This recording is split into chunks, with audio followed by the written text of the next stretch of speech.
આજનો આ વિડિયો ખાસ તમારા માટે છે કે જે લોકો પોલીસની ઘણા સમયથી ધામધૂમથી તૈયારી કરી રહ્યા છે.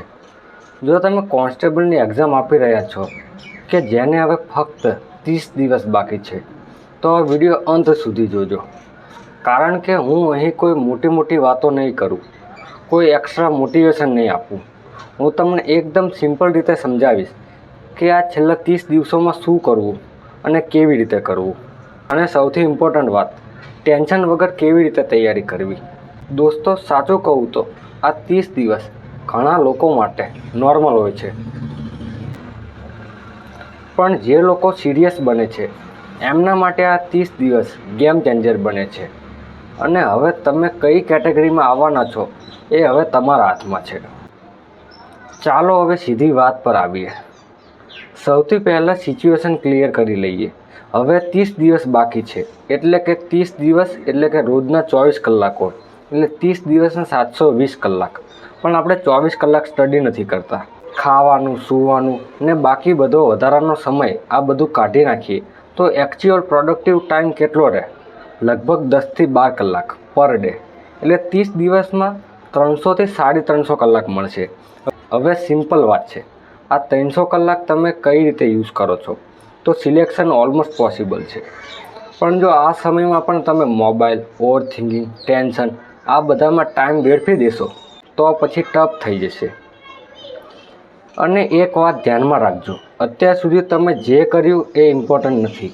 કોઈએ 6 મહિના સ્ટડી કર્યું હશે, કોઈએ 2 મહિના, પણ લાસ્ટ 30 દિવસોમાં જે પરફોર્મ કરશે એ જ આગળ જશે.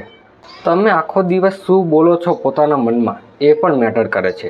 જો તમે દરરોજ નેગેટિવ વિચાર લાવશો અને બોલશો કે મારાથી નહીં થાય, તો ખરેખર નહીં થાય. પણ જો તમે પોઝિટિવ વિચારશો કે હું ટ્રાય કરી રહ્યો છું, હું ઇમ્પ્રૂવ કરી રહ્યો છું, તો માઇન્ડ ઓટોમેટિકલી પોઝિટિવ ડાયરેક્શનમાં જશે. હવે માઇન્ડસેટની વાત કરીએ. કારણ કે સાચું કહું તો સિલેક્શન સિલેબસથી ઓછું માઇન્ડસેટથી વધુ થાય છે. તમે બેસો છો વાંચવા, પણ 10 થી 15 મિનિટમાં માઇન્ડ ક્યાંક બીજી જગ્યાએ ચાલી જાય છે. ક્યારેક ફોન, ક્યારેક ફ્યુચરનો વિચાર, ક્યારેક કમ્પેરિઝન, અને પછી ગિલ્ટ થાય છે કે વધુ તૈયારી કરી હોત તો સારું.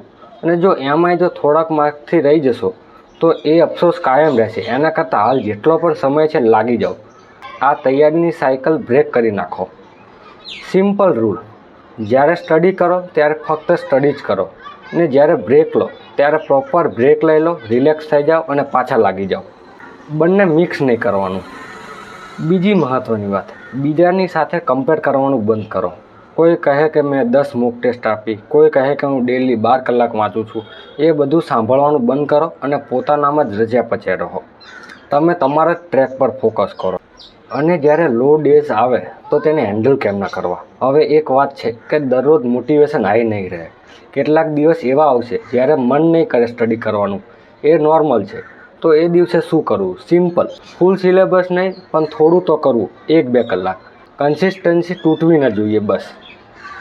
આ તો રહી બીજી બધી વાતો. હવે મેન વાત પર ફોકસ કરીએ કે જેના માટે વિડીયો બનાવ્યો છે. હવે એકચ્યુઅલ પ્લાન સમજો. આ 30 દિવસમાં તમારે 3 વસ્તુ પર ફોકસ કરવાનું છે. 1. રિવિઝન, 2. પ્રેક્ટિસ, અને 3. ટેસ્ટ અને પછી તેનું એનાલિસિસ. અને મારે ટેલિગ્રામ ચેનલમાં હું મોક ટેસ્ટના પેપર મૂકું છું અને રાત્રે તેની આન્સર કી મૂકું છું.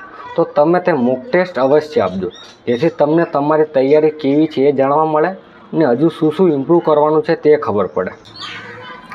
હવે તમને 30 દિવસનું ડેલી રૂટીન કહી દઉં. તો સવારે ઉઠો એટલે ફ્રેશ માઇન્ડ હોય. આ ટાઈમમાં થિયરી રિવાઇઝ કરો. જે ટૉપિક ઓલરેડી વાંચ્યા છે એને ફરીથી વાંચીને મજબૂત કરો. જો કંઈ વીક હોય તો એ જ પહેલાં વાંચીને યાદ કરો. બપોરનો ટાઈમ પ્રેક્ટિસ માટે રાખો. મેથ્સ અને રિઝનિંગ કરો, જેમાં સૂત્રો અને તેની શોર્ટ ટ્રીક રિવાઇઝ કરો અને ડાયરેક્ટ ક્વેશ્ચન સોલ્વ કરો. અને એક રૂલ રાખો, સમજ્યા વગર આગળ નહીં વધવાનું. સાંજનો આ ટાઈમ મોક ટેસ્ટ માટે રાખો. ડેઇલી ઓછામાં ઓછી એક ટેસ્ટ આપો અને તેમાં જે પ્રશ્નો ન આવડ્યા હોય તેને ડિટેલ્સમાં તૈયાર કરો. અને રાત્રેની વાત કરીએ તો આ સૌથી ઇમ્પોર્ટન્ટ ટાઈમ છે, જેમાં ટેસ્ટનું એનાલિસિસ કરો. કયા ક્વેશ્ચન ખોટા ગયા અને કેમ ખોટા ગયા એ નોટ કરો અને બીજા દિવસે તેને રિવાઇઝ કરો. એક ગોલ્ડન રૂલ છે કે મોક ટેસ્ટ આપવી ઇમ્પોર્ટન્ટ નથી, મોક ટેસ્ટમાંથી શીખવું ઇમ્પોર્ટન્ટ છે. હવે સાંભળો, આ લાસ્ટ 30 દિવસમાં આ ભૂલો નથી કરવાની. કોઈ જ નવા ટૉપિક શરૂ નથી કરવાના, નવી બુક નથી વાંચવાની, મોબાઈલ સ્ક્રોલિંગ નહીં કે વધારાનો સમય રીલ્સને તેમાં ન બગાડો. અને સૌથી મોટી મિસ્ટેક, કાલથી શરૂ કરીશ, કાલથી વાંચીશ, આ માઇન્ડસેટ કાઢી નાખો, કારણ કે કાલ પડશે જ નહીં. ત્યારબાદ આપણો પેપર અપ્રોચ કેવો હોવો જોઈએ. હવે એક મહત્ત્વની વાત, ઘણા લોકો તૈયારી સારી કરે છે પણ પેપરમાં મિસ્ટેક કરે છે કે પેપર અટેમ્પ્ટ કેવી રીતે કરવું. સૌથી પહેલાં જે ઇઝી ક્વેશ્ચન દેખાય એ પહેલાં સોલ્વ કરવા. શરૂઆતમાં ટફ ક્વેશ્ચનમાં ફસાઈ જશો તો કોન્ફિડન્સ ડાઉન થઈ જશે, એટલે સહેલા પ્રશ્નો પહેલાં જ પતાવી દો. બીજું, ટાઈમ મેનેજમેન્ટ. એક ક્વેશ્ચન પાછળ વધારે ટાઈમ બગાડવો નહીં, સ્કીપ કરવા અને આગળ વધવું. ત્રીજું, બધું અટેમ્પ્ટ કરવાની લાલચ રાખશો નહીં. સિમ્પલ રૂલ, જેમાં 100% શ્યોર હોય એ જ ટીક કરવા. હવે એક્ઝામ નજીક આવે એટલે ટેન્શન આવવું નોર્મલ છે. ગયા વર્ષે પણ અમારી એક્ઝામ આવવાની હતી ત્યારે મારે પણ આમ જ તમારી જેમ જ ટેન્શન થતી હતી, જે એક સિગ્નલ આપે છે કે તમે આ ભરતીને લઈને કેટલા સિરિયસ છો અને તમારી તૈયારી કેવી છે. પણ ટેન્શનને કંટ્રોલ કરવું પડશે. એક સિમ્પલ ટેકનિક, દરરોજ 5 મિનિટ શાંતિથી બેસો, ડીપ બ્રીથિંગ કરો અને મનમાં બોલો થઈ જશે. આ માઇન્ડને શાંત કરે છે. હવે એક્ઝામના છેલ્લા 3 દિવસ બાકી રહે ત્યારે શું કરવું? નવું કંઈ કરવાનું નથી, ફક્ત રિવિઝન, શોર્ટ નોટ્સ, સૂત્રો અને ઇમ્પોર્ટન્ટ પોઈન્ટ્સ જ કરવાના. મોક ટેસ્ટ ઓછા કરી દેવા અને માઇન્ડ કામ રાખવું, શાંત રાખવું એકદમ. લેટ નાઇટ સુધી સ્ટડી નથી કરવાની અને પૂરતી ઊંઘ લઈને પોતાનું શરીર સાચવવાનું. તો મિત્રો, આજે તમે જે કંઈ પણ કરી રહ્યા છો એ તમારા ફ્યુચર માટે છે. એક દિવસ આવશે જ્યારે તમે યુનિફોર્મ પહેરશો અને લોકો તમને રિસ્પેક્ટ આપશે, પણ એ દિવસ માટે આજે મહેનત કરવી પડશે. હવે ફક્ત 30 દિવસ છે. આ 30 દિવસમાં એક્સક્યુઝ નહીં